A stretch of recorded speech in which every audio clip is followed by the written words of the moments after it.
Rising high above the Serengeti, Mount Kilimanjaro stands as the roof of Africa. Many people attempt to conquer the mountain, and in turn get conquered themselves. This is the story of how I touched the African sky.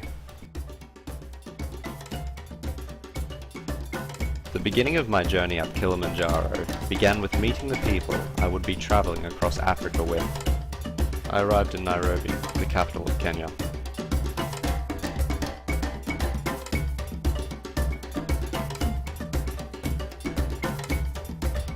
There to visit us on arrival were members of Kenya's Maasai people. And then we were off into Africa.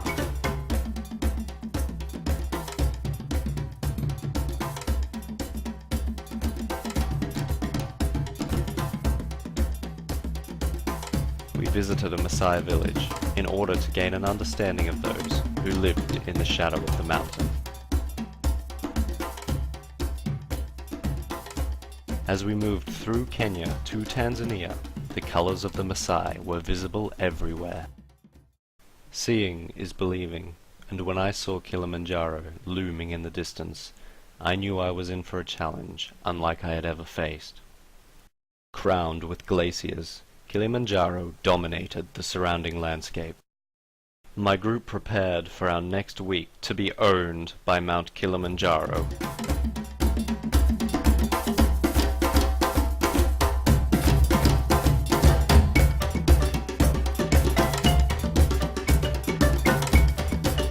Kilimanjaro's jungle looked as ancient as the mountain. After a day's hiking, the first night was spent at an altitude higher than Australia's highest mountain.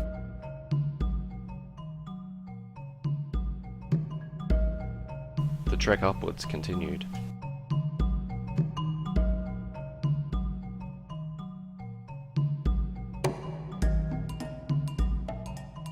After a long day, my group reached our second camp, Horombo.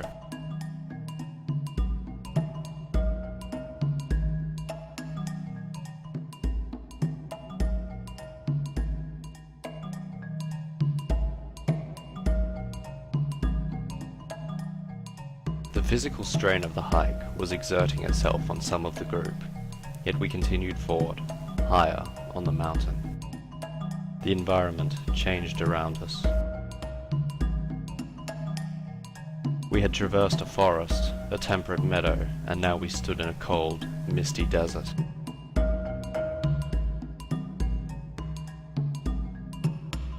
After reaching the last hut, we had very little sleep before we were awakened for the final leg of the journey.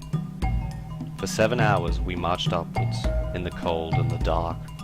At 5:30 in the morning, we reached Kilimanjaro's ancient crater, and we watched sunrise over the Serengeti. Those who could continue to the ultimate peak of Kilimanjaro went on, walking among the ancient trains of ice.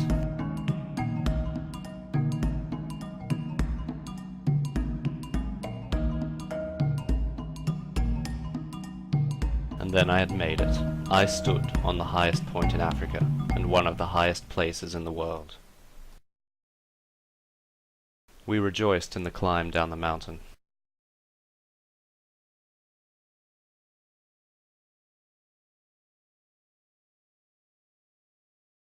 And then said farewell to Africa.